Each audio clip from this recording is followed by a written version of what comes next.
કથાના પ્રસંગની અંદર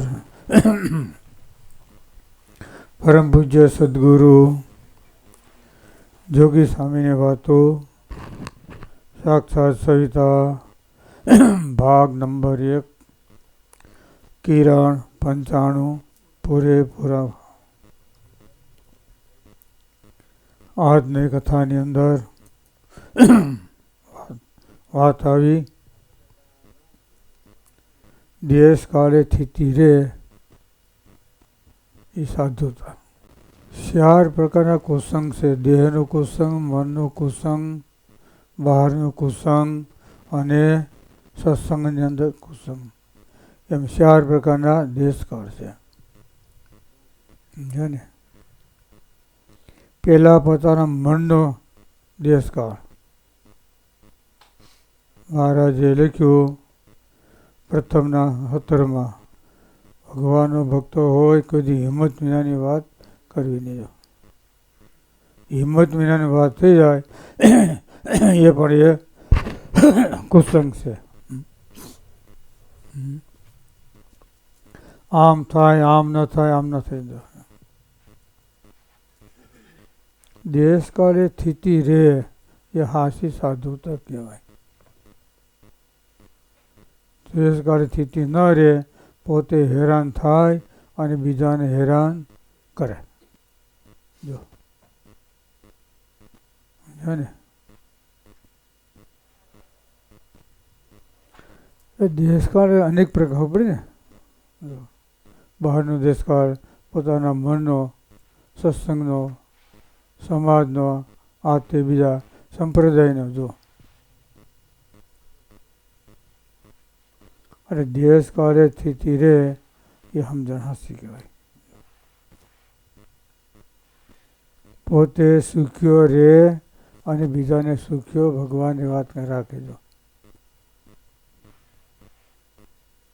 પોતે સુખ્યો રહે, દેશકાળ વીટી જાય અને બીજાને દેશકાળને તારી નાખે. સ્વામી કે હવની સ્થિતિ પ્રમાણે દેશકાળ આવે. સ્વામી કે તમને તમારી રીતે, અમને અમારી રીતે. જો આમ લખ્યું તો અમને તમારી રીતે દેશકાળ, અમને અમારી રીતે દેશકાળ આવે. અને દેશકાળ છે ને એ એક સુધરવાનો ઉપાય છે. તાવ આવ્યો હોય તો દવા લઈ ગયો મટી જાય. ઘૂમડું થયું હોય દવા લ્યો તો પાકે નહીં ને, જે હોય. દેશકાળ છે એ દવાને ઠેકાણે છે. સમજાણું? રોગ થયો હોય અને દવા લઈ લ્યો તો એ હાજો થઈ જાય. અને રોગ હોય દવા લ્યો છતાં હાજો ન થાય તો એ રૂક્યો કહેવાય મૃત્યુદંડ.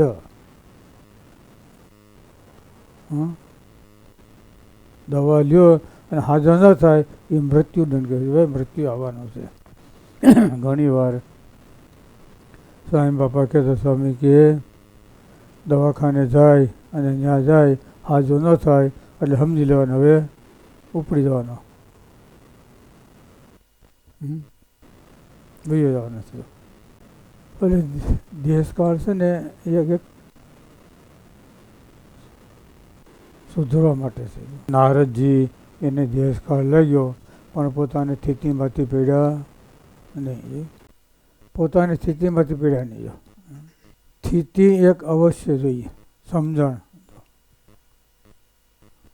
શત્રુકેતુ રાજા એની સ્થાપિત બુદ્ધિ નહોતી. દૈવી જીવ હતો તો એ બચી ગયા. અને એના સામે કોણ? 2 ભાઈઓ હતા ને, એ બેને સ્થાપિત બુદ્ધિ હતી. એ 2 તર્યા નહીં. જય વિજય, જય વિજયની સ્થાપિત બુદ્ધિ હતી. સમજ્યા? અને શત્રુકેતુ રાજા હતો, એની સ્થાપિત બુદ્ધિ નહોતી. પાછું એને પોતાની ભૂલ સૂજી કે મેં આ કર્યો, શંકરમાં દોષ પડ્યો, એ પાપે કરીને આ થયું છે. એટલે જય વિજય હતા એની સ્થાપિત બુદ્ધિ હતી. એને 3 જન્મે પાછા ભગવાનના ધામમાં પહોંચ્યા. એટલે સ્થાપિત બુદ્ધિ સુધરે કેમ? મહારાજ કે વિશેષ નિયમ પાળે તો. પોતે માળા ફેરવે છે, બીજા માળા ન ફેરતો એનો ગુણ લેવાનો. બીજા ભજન ભક્તિ કરતા હોય એનો આપણે ગુણ લેવાનો. આપણે થાય એ કરવાનું. આ વિશેષ કહેવાય. સ્થૂળ દેહથી અને સૂક્ષ્મ દેહથી બે ભેગું. માળા ફેરવી એ સ્થૂળ દેહનું કામ છે. ગુણ લેવો, મહિમા સમજવો એ સૂક્ષ્મ દેહનું કારણ છે. એ સૂક્ષ્મ દેહનું છે. દેહ કરીને વર્તવાનો અને બીજાનો ગુણ લેવાનો. એટલે દેશ કાળે સ્થિતિ રે એ સાધુતા હાસી કહેવાય. નારદજી એને દેશ કાળ લાગ્યો, માકડાનું મોઢું થયું, પણ કલ્યાણના માર્ગમાંથી પડ્યા નહીં. જોયું ને, સ્ત્રીનો વિયોગ કરાયો એમ, પણ પાછી શક્તિ કેટલી એનામાં ખબર પડી. ભગવાન પાસે માગ્યું, ભગવાને કરી દીધું, બધું થયું, પણ ભગવાન છે ને ભક્તોના ગમ ઉગાડી લે. બે કે માકડા મોઢું થાય, બે ન થયું. ભગવાન કે તે માગ્યું, મારું આમ થાય, આનું આમ થાય, થયું ને, આનું આમ થયું ને બેનું. અરે સ્વામી કહેતા ભગવાન છે ને એ ભક્ત ઉગાડી લે. આ બધું કજ્યો પૂરો થઈ ગયો. પછી નારદજી ભગવાન પાસે કે ભગવાન કે હા તમે ખોટું કર્યું. ભગવાન કે મેં ખોટું નથી કર્યું, તમે જે કીધું એ પણ કરી દીધું. તો એમ કહે આને મકડા મોઢું થાય, ઓલે આનું આમ થાય, હું આમ થાઉં, હું આમ થાઉં. પણ અમારે સ્ત્રીને પરણવું હતું, તમે વિયો કરાવ્યો, એ ધ્યાન રાખજો. અહીંયા આવતો ફેરો થશે ને એમાં તમારે પણ ધ્યાન રાખજો. સમજ્યો ને? એ 14 વર્ષ સીતાજી વનમાં ગયા ને એનું કારણ કંઈ હોય ને તો નારદજીનું. સમજાણું? અને બીજું હા બસ સબરી ભીલડી, હા દરરોજ બોર વીણે, મારા મીઠા મીઠા મધ સરીખા બોરે રે રામ તમે આરોગો. હા જોયું? દરરોજ વીણવા જાય, બોર શાકે, મીઠું લાગે તો ખોળામાં નાખી દે, અને ઓલું લાગે તો ઘા કરી દે. પણ એમ થયું કોક દી મારો ભગવાન આવશે. દરરોજ જાય અને દરરોજ ક્રમ દરરોજનો. પછી એના સંકલ્પ પૂરા કરવા માટે રામ ભગવાન વનમાં ગયા. હા, અને એને બોર ખાધા, એનો ઉદ્ધાર કર્યો. આ કહેવાય ભક્તિ નિષ્કામપણાની. ઓની ભક્તિ કહેવાય કેની? નારદની સકામપણાની. ભક્તિ તો બેની છે, સમજાણું ને? બેની ભક્તિ હતી. નારદની ભક્તિ શું હતી? સ્ત્રીને પરણાવવાનું, એ ન કર્યું. આની ભક્તિ શું હતી? બસ રામ ભગવાન આવશે એ વાત નક્કી છે ગમે ત્યારે, અને મારા હાથના બોર ખાહે ખાહે અને ખાહે. એટલે ભક્તો છે ને એની એટલી તાકાત છે. ભગવાને ક્યારેક ઊભું રહેવું પડે, બસ સ્ટોપ ભગવાને કરવું પડે. કેજી પછી વાત આવી મધ્યને 45ની. મોટા પુરુષ રાજી થાય તો એને નરકમાં જવાનું હોય તો સ્વર્ગમાં મળે. એને કુરાજી કરે તો સ્વર્ગમાં જો કર્યું હોય તો નરકમાં કરવું પડે. તો એવું થાય. જો એ રાજી થાય તો સર્વ કામ થઈ જાય. બોલો, ઊંડા દેશકાળ હોય તોય પણ સારા થઈ જાય. જો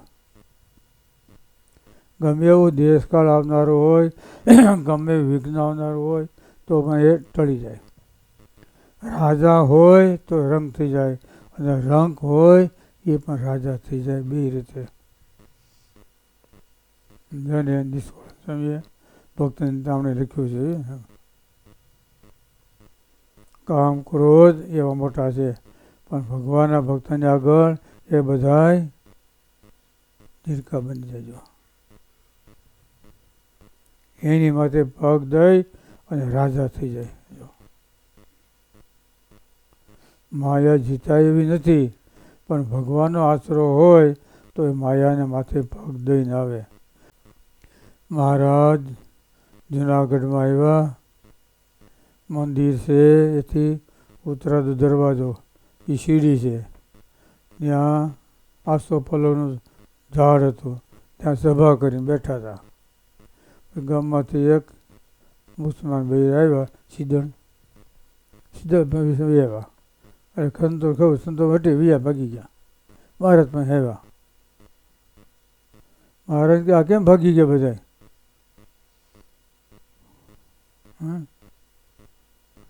કેમ મારા દૂર ભાગે?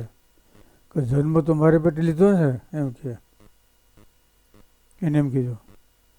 જન્મ ક્યાં લીધો? માતા ને. હા, તો મહારાજ કે આ તારા છે કે નથી? તારે માથે પગ દઈ અને આવ્યા છે. તારામાંથી ઉત્પન્ન થયો ને એ તારા તો બીએ નહીં. સમજાણું? આ તારે માથે પગ દઈને આવ્યા છે. તારા પર પગ દઈ, માયા માથે. નિષ્કુળાન સ્વામી લખ્યું ને, સંતોને દ્રવ્યો પર ઝાડે ફેરવા, સ્ત્રીઓ થકી દૂર રાખ્યા. જોયું? ભલા માટે છે. જેટલું આજ્ઞા પડે એટલું જીવનમાં સુખ થાય, જેટલું આજ્ઞા લોપાય એટલું જીવનમાં દુઃખ થાય. એટલે બીજું કાંઈ ન થાય, ભજન ન થાય. સમજ્યા ને?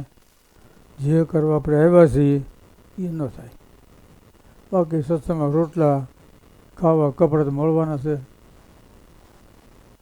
એમાં તો કંઈ ફેર નહીં પડે. બસ, પણ જે હું કામે આવ્યા છીએ એ કામ ન થાય. સ્વામી તો પેટ તો કાગડા કૂતરા બધે ભરે છે, તો પેટ ભરવું એ મહત્વ નથી.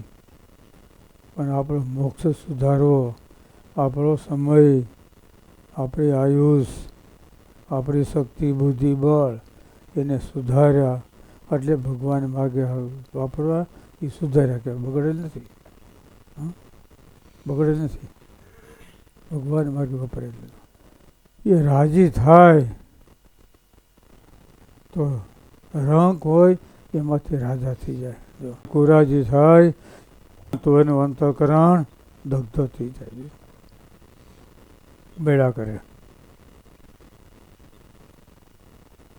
જેને જેને રાજી કર્યા એનું મુખ્ય કારણ ભગવાને, સંત એનો આશીર્વાદ છે. જેનું સારું થયું એનાથી, જેનું ભૂંડું થયું એ ભગવાનના ભક્તના દ્રોહ થકી. સૂર્ય, ચંદ્ર, અગ્નિ, પ્રકાશ પ્રેમા એ પણ ભગવાનને મોટા સંત એની સેવા થકી. ગુણાત્મા સ્વામી કે સૂર્ય છે ને એક દિવસ માખી હતો. માખીમાંથી ભગવાનને સંત એની સેવા કરવાથી ન્યા ભૂગ્યો છે. ક્યાં ભૂગ્યો? આકાશમાં. શું હતું? ભગવાનને સંત એની સેવા કરવાથી. માખીમાંથી સૂર્ય છે. બોલો. અને પૃથ્વી પર જે સ્વરૂપ છે એની જો દયા થાય તો કામ થઈ જાય. સ્વામી કે ગમે એવું કામ થયું હોય, પાપ જે થયું હોય, પણ પૃથ્વી પર ભગવાનનો ભક્તો છે એની આગળ નિષ્કપટ થયો એટલે બધી નિષ્કપટ થઈ ગયો.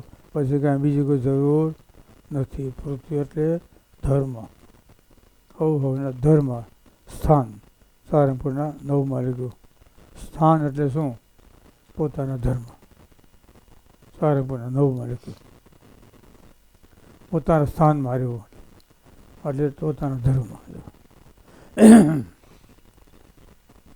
નિયમ, ધર્મ, આજ્ઞા, ઉપાસના, નિષ્ઠા પાળતા હોય એવા પુરુષો. એની આગળ નિષ્કપટ થયો એટલે બધે થઈ ગયો. પછી ક્યાંય એને અટકે નહીં. પૃથ્વી પર મુક્ત છે ને એનું એટલું મહત્વ છે. હયાતી હોય ને ત્યારે કોઈ મહિમા ઓછો ગવાય નહીં. બહુ છે ને. પહેલાં તો બહુ વખાણ કરતા બહુ વખાણ કરે, બહુ જીવતો વખાણ કરે, મરી ગયા પછી વખાણ કરાય, હાથ પગે રાખ થઈ જાય તે કે રાખમાં જ ઊભો થાય. પણ ગુણાત્મા સ્વામી કે એના રખાણ કરી જાય, રાખમાં ઊભો ન થાય એના પ્રથમના અઢારમાં લખ્યું ને, ત્રણાતુલ, ત્રણની ઝૂંપડી હોય, ફાટેલ ગોદેલા પરમ સભા બેઠા હોય, ધર્મ જ્ઞાન વૈરાગ સહિત વાત થતી હોય, એ સભામાં બે ત્યારે અંતઃકરણ બીજું થઈ જાય છે. સ્વામી કે ત્રણાતુલ એટલે પોતાના શરીરને માનતા હોય. અને આ લોકના સુખ છે એ કેવા હોય? ઝૂંપડી જેવા. હા, ત્રણની ઝૂંપડી હોય. સુખ દુઃખ એ બધા ફાટેલ ગોદડીવાળા સમજે ને.